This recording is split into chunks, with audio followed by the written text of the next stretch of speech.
Nosso Deus esteja conosco nesse momento tão importante. Amados irmãos, nós temos visto que Deus, Ele estabeleceu seus decretos e nenhum dos seus decretos pode ser frustrado, como disse Jó, que todos os planos de Deus haverão de ser realizados e nenhum deles se frustrará. No entanto, eu quero fazer um questionamento à igreja. Por que no decreto de Deus há sofrimento para o seu povo? Por que Deus decretou sofrimento para o seu povo?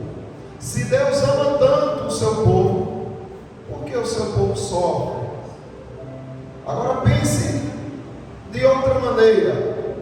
Como seria a sua vida aqui neste mundo sem o sofrimento?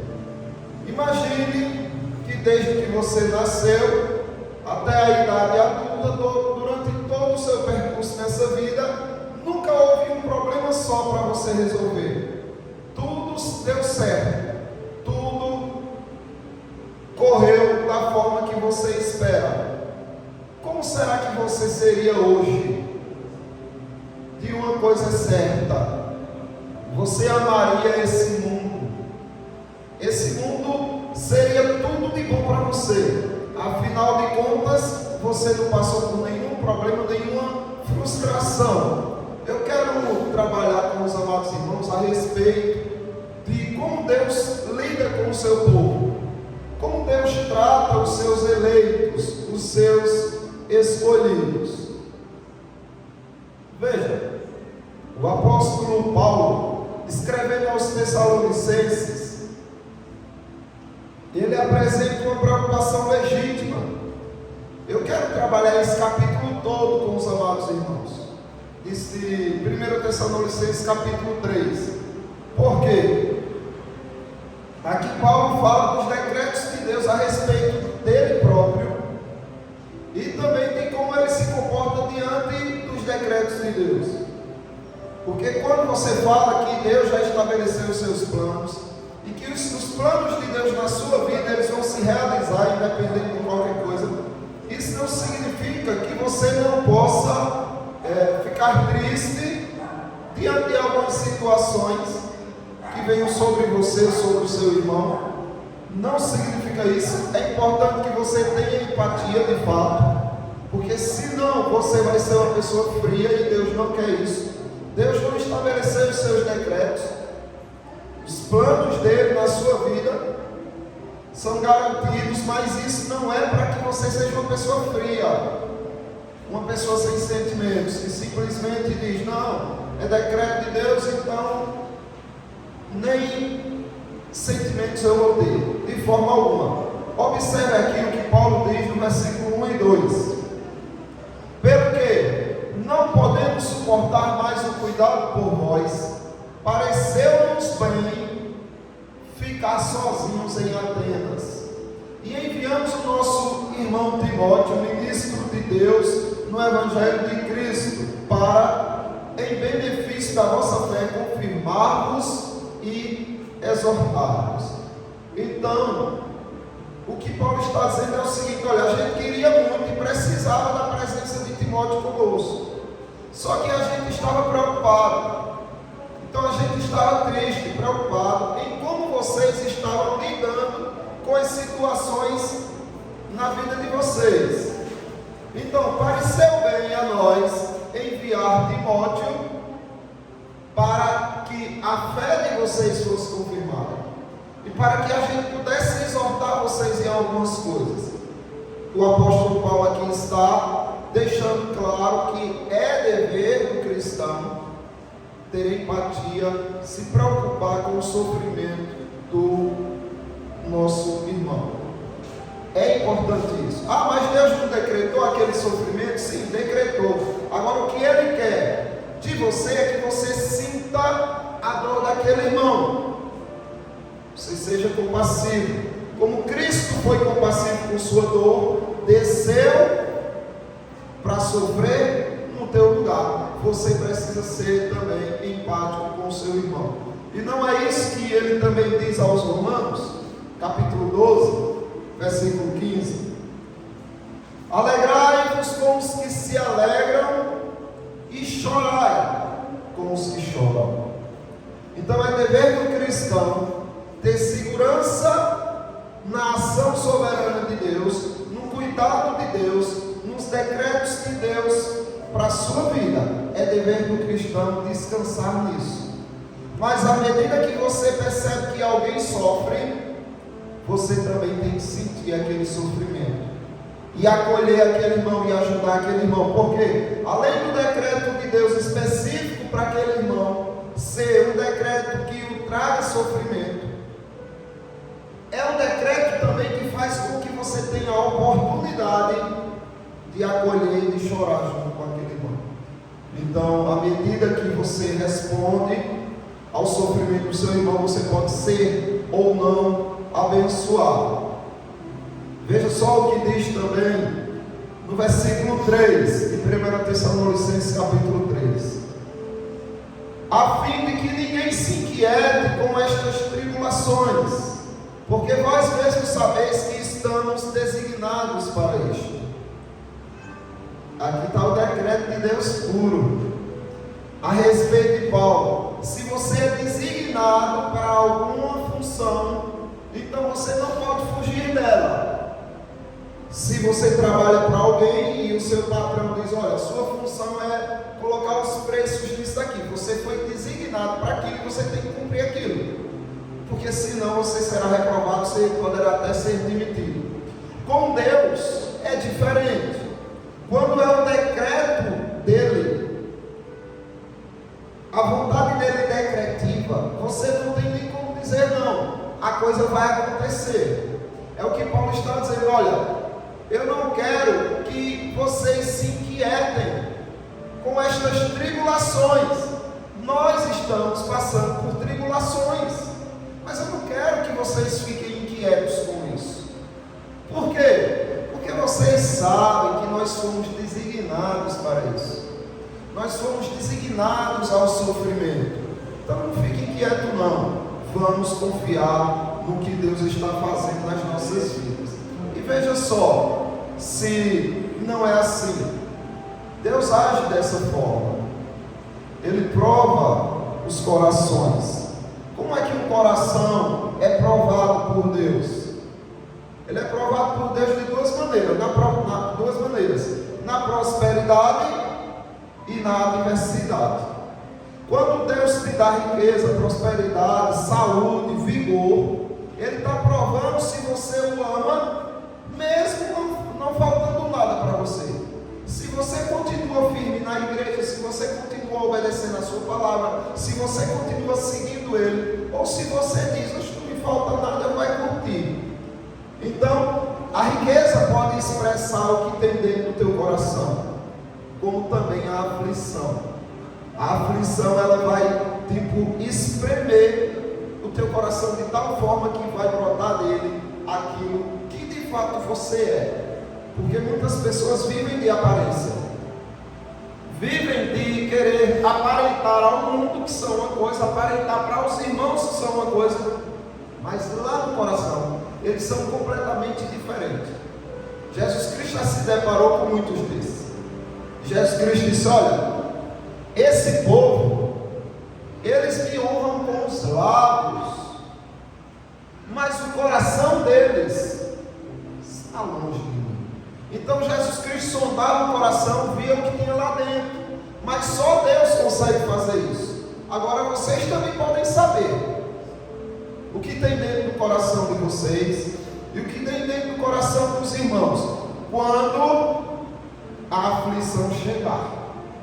Quando Deus decretar a aflição, você vai saber o que tem dentro daquele coração. Se é insatisfação, murmuração, praga, coisas desagradáveis, a aflição vai fazer brotar, e essa pessoa começa a xingar, a praguejar, a murmurar, e nada de glorificar a Deus, só xinga. Agora, se essa pessoa no coração tem amor, temor diante de Deus, quando ela for espremida, ela dirá: o Senhor me deu, o Senhor tirou. Bendito seja o nome do Senhor. Então, Deus, Ele nos prova na aflição. E o apóstolo Paulo queria que aqueles irmãos entendessem isso. Olha, vocês sabem que a gente foi designado para isso. Por que entrar em desespero? Veja o que Deus diz pelo profeta Jeremias, capítulo 20, versículo 12. Tu, pois, ó Senhor dos exércitos, que provas os justos e esquadrinhas os afetos e o coração. Ó, pois, Senhor dos exércitos, que provas o justo e esquadrinhas os afetos do coração. Ele prova o seu povo. Infelizmente o seu povo esquece disso e acha que o sofrimento que estão se deparando é fruto do acaso, é fruto de Satanás, é fruto de um monte de coisa, menos de um plano superior aos planos dos homens, aos planos do diabo. Eles não conseguem parar para pensar: será que Deus está me provando para saber o que tem dentro de mim? Se é confiança ou revolta? Veja bem, o que ele diz ao povo de Israel, preste bem atenção nisso, porque ele continua agindo da mesma forma, para saber o que tem dentro do seu coração. Deuteronômio, capítulo 8, versículo 2 diz assim: recordar-te-ás de todo o caminho pelo qual o Senhor, teu Deus, te guiou no deserto estes 40 anos. Para quê? Por que Deus fez eles andarem 40 anos se eles podiam ter entrado logo na terra prometida? Para te provar, para saber o que estava no teu coração, se guardarias ou não os seus mandamentos. Como é que Deus vai saber se você é fiel a Ele? Tirando aquilo que você se apoia, tirando aquilo que você olha e diz: nossa, sem isso eu não sobrevivo. E Deus tira muitas vezes, e Deus aperta muitas vezes, para que você responda a Ele. E à medida que você responde, aí vai mostrar o que tem dentro do seu coração, se é rebelião ou se é devoção. Então veja só, decretos de aflição era o que Paulo tinha sobre a vida dele. Mas era só aflição? Não, ele também tinha momentos agradáveis, é lógico, mas ele reconhecia que Deus decretou aquele momento difícil para ele. E se ele vai bendizer ao Senhor nos momentos agradáveis, por que ele não ia bendizer ao Senhor nos momentos de aflição, nos momentos difíceis? Isso é servir a Deus, isso é amar a Deus e não o mundo. Veja o que ele diz no versículo 4: pois, quando ainda estávamos convosco, predissemos que íamos ser afligidos. O que ele está dizendo aqui é: profetizamos que nós iríamos ser afligidos. Vocês não são inocentes, vocês ouviram de nós que isso ia acontecer, e que de fato aconteceu, e é do vosso conhecimento. Então aqui você vê um decreto de aflição para a vida de Paulo, que veio de Deus. E Paulo não negou aos irmãos. Paulo disse: olha, o Senhor revelou para mim que nós vamos passar por aflição. Se você for para Atos 20, você vai observar que o apóstolo Paulo lá, ele diz: olha, eu não sei de nada a respeito do futuro de minha vida, a não ser que o Espírito Santo me garante que de cidade em cidade o que me espera é cadeias e tribulações. Então observe, Paulo ia murmurar por causa disso? Não. Se a prosperidade glorifica a Deus quando ela é usada para Deus, para a glória de Deus, a aflição também glorifica a Deus quando ela é usada para a glória dele. Entendeu? Os irmãos precisam se valer das oportunidades que Deus dá. Jesus Cristo predisse para vocês também. Do mesmo jeito que ele predisse para Paulo, ele previu para vocês também. Veja o que ele diz que espera pelos irmãos. Se o mundo vos odeia, sabei que primeiro do que a vós outros me odiou a mim.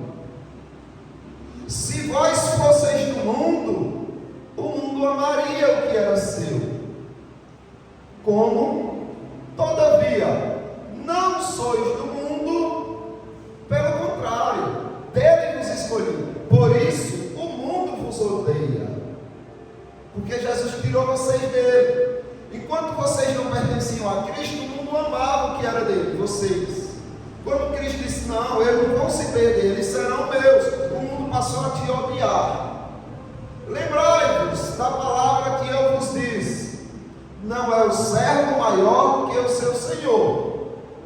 Veja bem, Jesus Cristo como Senhor veio à terra, se encarnou e sofreu neste mundo.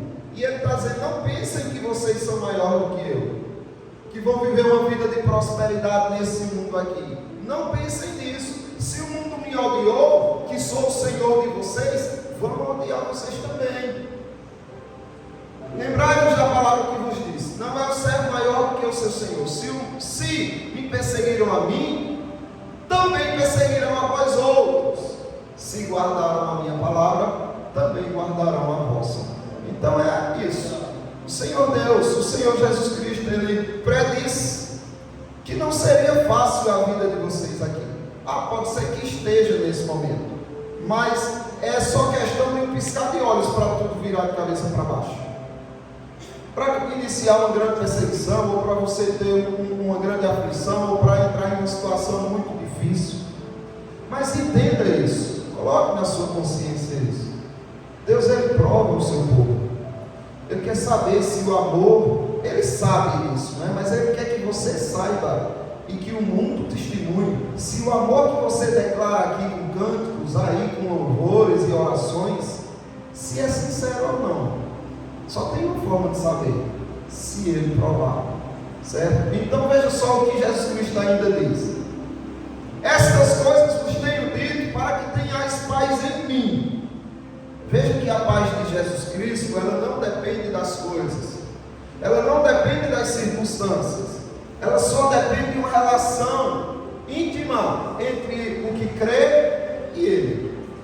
Aí Ele diz: no mundo passais por aflição, mas tende bom ânimo, eu venci o mundo. Então não é que você não vai passar por aflição, você vai, e é preciso. Senão, você se apegaria de tal forma com esse mundo, que você pensaria 10% em Jesus Cristo, viveria 10% para Ele e 90% para o mundo. A aflição é a forma de Deus gritar para você, dizendo: olha, está vendo que teu lugar não é esse? Vai para a Escritura e vê onde é o teu lugar, vê o que te aguarda e aonde você de fato vai ser rico e ter prosperidade. Porque essa prosperidade e essa riqueza daqui é ilusão.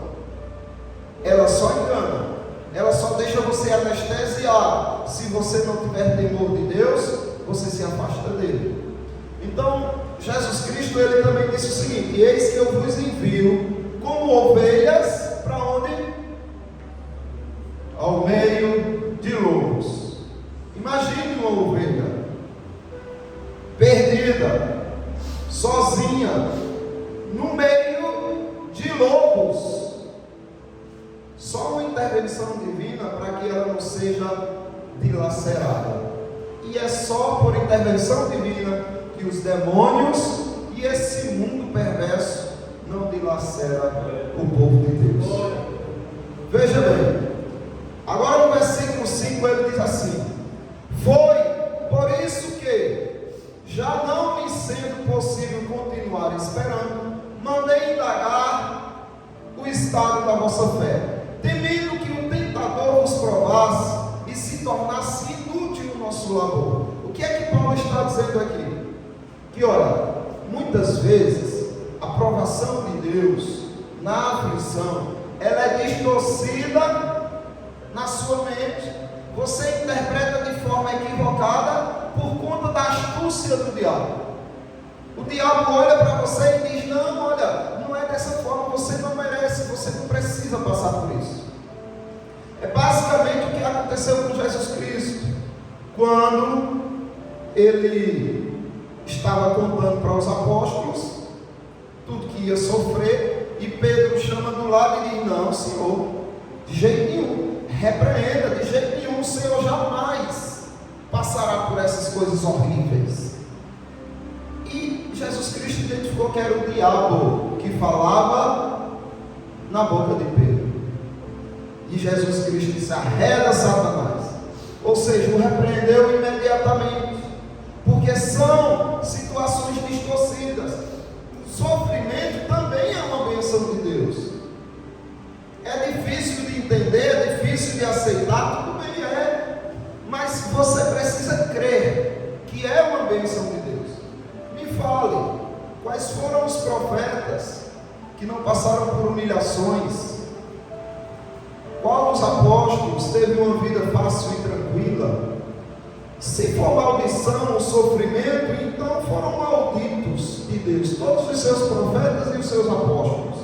E a gente sabe que não, eles foram benditos de Deus, como veremos na continuação. Veja bem, então disse Pedro: Ananias, por que encheu Satanás o teu coração, para que mentiste ao Espírito Santo, reservando parte do valor do campo? Foi que Ananias fez. Viu que pessoas estavam doando suas propriedades por causa de uma grande fome e de perseguição que estava sobre a igreja, irmãos ficando totalmente abandonados e desamparados, e eles disseram: não, eu tenho 2 propriedades, toma aqui, e dava aos apóstolos. Ananias e Safira combinaram de fazer o seguinte: não, tudo bem, a gente não pode se omitir dessa ajuda, e também acho que fica feio para a gente dar uma parte do nosso terreno que a gente vender. A gente vende o terreno por um preço, pega a metade e diz que foi por esse valor que a gente vendeu o terreno, mas aí Deus sabia disso. Mas observe quem entrou. Pedro identificou que foi Satanás que distorceu tudo aquilo. Aquela situação era um decreto de Deus, até para dar oportunidade aos irmãos de socorrerem uns aos outros. Ananias não viu isso como uma oportunidade, mas viu isso como algo que ele poderia mostrar uma bondade hipócrita. E aí morreu imediatamente, fulminado pelo Espírito Santo, ele e a esposa. Mas por quê? Porque havia um decreto. Ele olhou aquela situação que era decreto de Deus e disse: eu posso me apropriar, eu posso me aproveitar disso. E quantas vezes o crente não usa de forma indevida, tem atitudes de forma desonrosa perante os decretos de Deus? Olha aqui o que Jesus Cristo disse. Jesus, porém, voltou-se e fitando os seus discípulos, Pedro falou, mas ele fitou os discípulos e repreendeu Pedro e disse: arreda, Satanás, porque não cogitas as coisas de Deus, e sim dos homens. Marcos 8:33. Veja, o diabo perverteu na mente de Pedro o decreto de Deus, de que Jesus Cristo teria que sofrer aquilo, sim.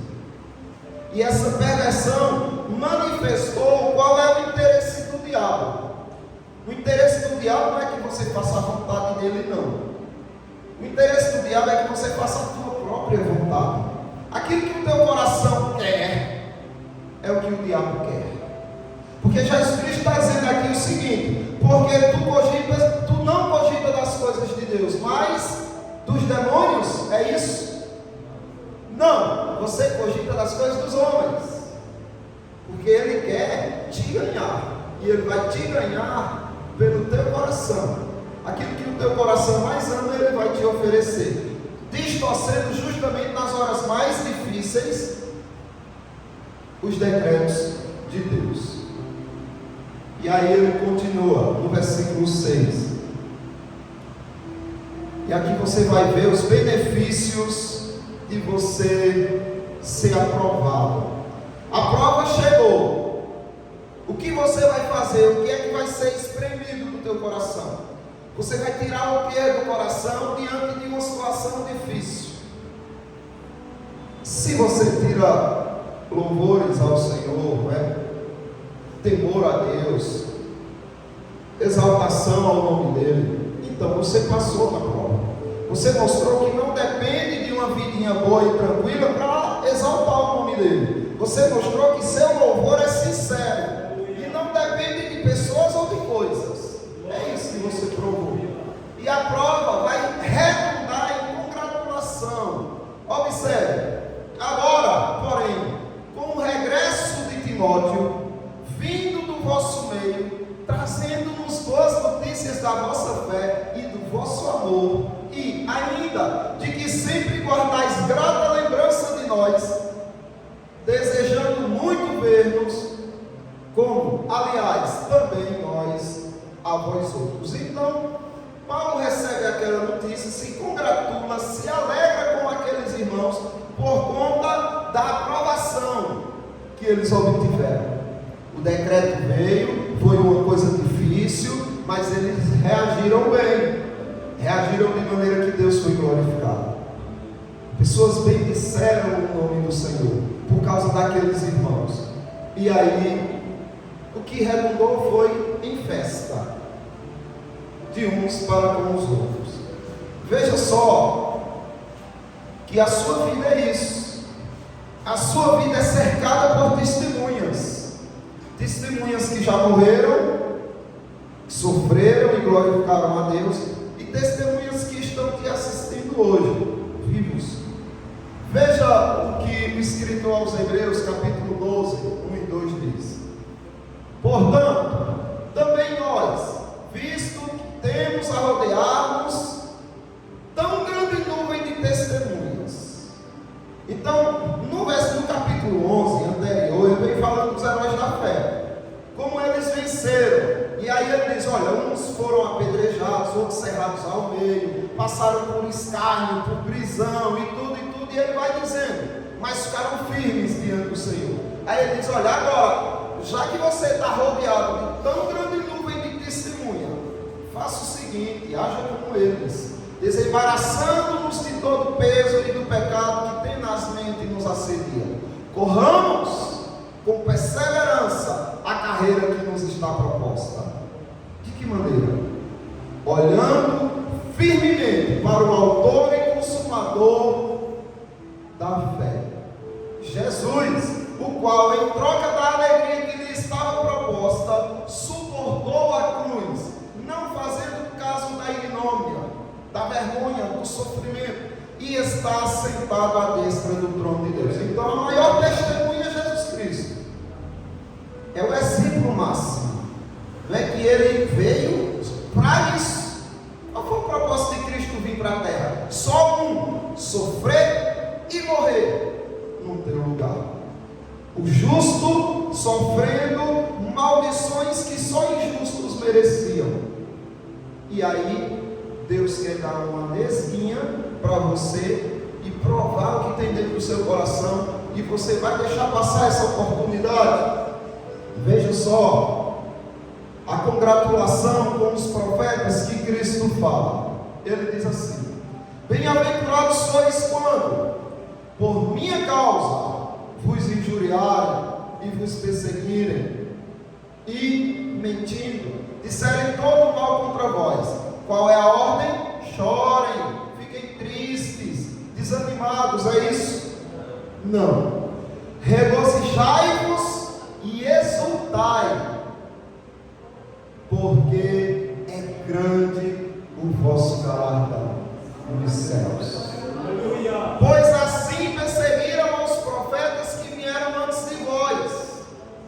Os profetas hão de se congratular com cada um dos irmãos que passarem nas provas do decreto de Deus, dos decretos de aflição. Vocês hão de se congratular com essa grande nuvem de testemunha. E, além disso, haverá confirmação. Através do sofrimento, você pode ser confirmado na fé.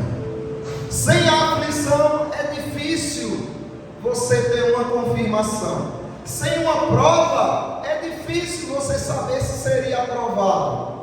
Só depois de fazer a prova, de passar pela prova, aí você vai saber se foi aprovado ou não. É o que Paulo está dizendo no versículo 7 e 8. Sim, irmãos, por isso fomos consolados acerca de vós, pela vossa fé, apesar de todas as nossas privações e tribulações, porque agora vivemos, se é que estáis firmados no Senhor. Então, olha, agora sim, vocês podem ter consciência de que nós passamos pela prova, e vocês também, se é que estão firmados no Senhor. Então há confirmação. E veja se não é isso. Tiago diz isso aí na sua epístola, capítulo 1, versículo 2 a 4. Meus irmãos, tende por motivo de toda alegria o passardes por provações, sabendo que a provação da vossa fé, uma vez confirmada, produz perseverança. E a perseverança deve ter ação completa, para que sejais perfeitos e íntegros, em nada deficientes. Então a sua perseverança só pode ser confirmada se houver tribulação. Perseverar sem dificuldade, qualquer um faz, nem precisa. Agora, para você perseverar diante de uma grande dificuldade, aí sim você obtém a confirmação da sua fé. Paulo também diz aos romanos, não é isso daí? Ele diz: e não somente isto, mas também nos gloriamos nas próprias tribulações. Nós nos gloriamos nas próprias tribulações. Por quê? Porque ele era masoquista? Não. Sabendo que a tribulação produz perseverança, e a perseverança é experiência, e a experiência esperança. Ora, a esperança não confunde, porque o amor de Deus é derramado em nossos corações pelo Espírito Santo, que nos foi outorgado. E aí, vamos murmurar diante de uma tribulação? Não. Peça a Deus: Deus, tira de mim, eu sei que tu podes, mas que uma coisa é certa, que seja feita a tua vontade. A minha vontade se agrada mais na tua. É isso que deve ser a oração do cristão. E Paulo continua agora no versículo 9, e ele diz assim: pois que ações de graça podemos tributar a Deus no tocante a vós outros? Porque toda a alegria com que nos regozijamos por vossa causa diante de nosso Deus. Por toda a alegria com que nos regozijamos por vossa causa diante de Deus. Olha os benefícios da tribulação. Regozijo mútuo, né? Você pode se alegrar com o seu irmão que passou na prova. O seu irmão pode se alegrar com você que passou na prova. Irmão, que coisa bonita, você ficou firme, mesmo diante de tanta oposição, rejeição, abandono, perseguição. Que bênção! E aí haverá regozijo mútuo entre os irmãos.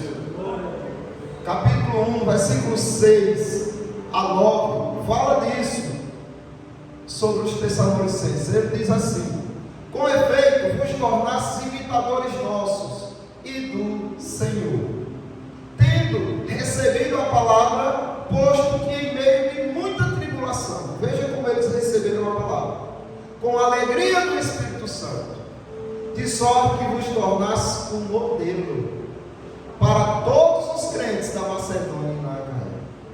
Por que eles se tornaram modelos?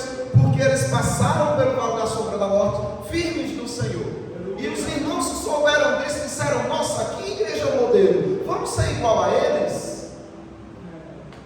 A aprovação faz com que você tenha regozijo mútuo. No versículo 10, o apóstolo Paulo diz: orando noite e dia com o máximo empenho, para vos ver pessoalmente e reparar as deficiências da vossa fé. Aí tem aquela: meu Deus, eu não passei pela provação e agora eu vou ser rejeitado por Deus. Não é isso. Você também, mesmo vacilando, deu oportunidade para os irmãos observarem aonde está deficiente a sua fé. E a tribulação proporcionou isso para que você não viva uma fé deficiente. A tribulação mostrou aonde precisa ser corrigido. e agora a igreja te acolhe e mostra como você reage diante disso. A correção vem depois também da tribulação. Por isso que o salmista diz no Salmo 119, versículo 67, antes de ser afligido, andava errado, mas agora guardo a tua palavra. Antes da aflição ele andava como o coração dele mandava. Depois que Deus disse, toma um decreto de aflição na tua vida aí, desperta, aí ele diz, Senhor, obrigado, agora eu sei andar na tua palavra. Então observe que a aflição serve para mostrar a deficiência da fé e corrigi-la. E aí o versículo 11 diz assim, ora, o nosso mesmo Deus e Pai, e Jesus, o nosso Senhor, dirija-nos o caminho até vós. Veja, aqui Paulo está expressando total confiança. Ele aprendeu tanto com a tribulação que ele disse, olha, eu tenho um desejo de chegar até vocês, mas eu sei que vai ser realizado se o nosso Deus e Pai e Jesus, nosso Senhor, nos dirigir o caminho. Então ele agora confia no caminho de Cristo. Esses irmãos estão aprendendo a confiar no caminho de Cristo. Talvez o seu caminho seja um caminho de tentativa de riqueza, prosperidade, saúde e tudo. Amém? Se for de Deus para a sua vida. Mas confie mais no caminho que Deus tem reservado para você, certo, irmãos? É aqui que você observa também. Jó tinha essa confiança, não mais no plano dele, que antes de Deus o questionar, ele confiava no plano dele. Por isso que ele ficava, por que está acontecendo? Por quê? Depois que Deus diz, olha, é por isso que está. Não, me responda aí. Se você quer saber, primeiro me responda essas questões. Quando ele viu quão pequenininho ele era, aí ele declara isso aqui, ó. Então respondeu Jó ao Senhor, bem sei que tudo podes, e nenhum dos teus planos pode ser frustrado. Aí ele fala o que Deus conversou com ele, né? Quem é aquele, como dissestes, que sem conhecimento encobre o conselho, que distorce tudo que eu estou fazendo? Eu estou mandando aflição para o bem dele e ele pensa que é para o mal. Quem é esse que encobre o conselho? Na verdade, Jó diz, falei do que não entendia, coisas maravilhosas demais para mim, coisas que eu não conhecia. Essa confiança que Jó passou a ter, depois que Deus o questionou, e ele continua, escuta-me, pois havias dito, e eu falarei, eu te perguntarei, e tu me ensinarás. Eu te conhecia só de ouvir, mas agora os meus olhos te veem. Por isso eu me abomino e me arrependo no pó e nas cinzas, porque agora ele sabe que o plano de Deus para a vida dele é muito melhor do que qualquer plano que ele passasse a vida toda dele arquitetando. E aí, meus irmãos, Paulo diz, irmãos, no versículo 2 Tessalonicenses, agora o capítulo 3 e 5, irmãos, cumpre-nos dar sempre graças a Deus no tocante a vós outros, como é justo, pois a vossa fé crescendo sobremaneira. Por quê? Crescia sobremaneira por conta dos decretos de aflição. E o vosso mútuo amor de uns para com os outros vai aumentando. Veja quantos benefícios os caminhos de Deus traz para a vida do cristão. E aí o amor vai crescendo e superando a aflição, a tal ponto que nós mesmos nos gloriamos de vós nas igrejas de Deus, à vista da vossa constância e fé, em todas as vossas perseguições e nas tribulações que suportais, sinal evidente do reto juízo de Deus, para que sejais considerados dignos do reino de Deus, pelo qual, com efeito, estáis sofrendo, mas com honradez, né? Com amor, com constância e com fé. E aí ele diz no versículo 13, a fim de que seja o vosso coração confirmado em santidade, isentos de culpa, na presença do nosso Deus e Pai, na vinda do nosso Senhor Jesus com todos os santos. Os outros benefícios, a tua santificação, vem através do decreto de Deus por aflições. É isso que ele diz a Zacarias, pelo profeta Zacarias, capítulo 3, 8 e 9. Em toda a terra, diz o Senhor, 2/3 dela serão eliminados e perecerão, mas a terceira parte restará nela. Farei passar a terceira parte pelo fogo, e a purificarei como se purifica a prata, e a provarei como se prova o ouro. Ela invocará o meu nome, e eu a ouvirei. Direi, é meu povo. E ela dirá, o Senhor é o meu Deus, mas Ele prova o seu povo. Certo, irmãos? Se tiverem alguma pergunta, questionamento, acréscimo. Glória a Deus.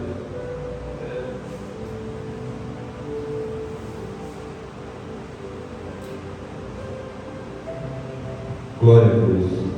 A respeito da aflição e tribulação, que Paulo declara, numa viagem que Paulo fez, está escrito em Atos, capítulo 21, a partir do versículo 8. No dia seguinte, partindo dali Paulo, e nós com ele estávamos. Chegamos a Cesareia e entrando em casa de Filipe, o evangelista, que era um dos 7, ficamos com ele. Tinha este 4 filhos de donzelas que profetizavam. E demorando-nos ali por muitos dias, chegou da Judéia um profeta por nome Ágabo. E vindo ter conosco, tomou a cinta de Paulo e ligando-se os seus próprios pés e mãos, disse: isto diz o Espírito Santo, assim ligarão os judeus em Jerusalém o varão de quem é esta cinta, e o entregarão nas mãos dos gentios. E ouvindo nós isto, rogamos, tanto nós como os que eram daquele lugar, que não subisse a Jerusalém. Mas Paulo respondeu: que fazeis vós, chorando e magoando o meu coração? Porque eu estou pronto não só a ser ligado, mas ainda a morrer em Jerusalém pelo nome do Senhor Jesus. Glória a Deus. Que bênção, não é, irmãos? Que firmeza de fé, não é? Que constância. Então, esse é o nosso alvo: glorificar a Deus na vida e na morte, não é?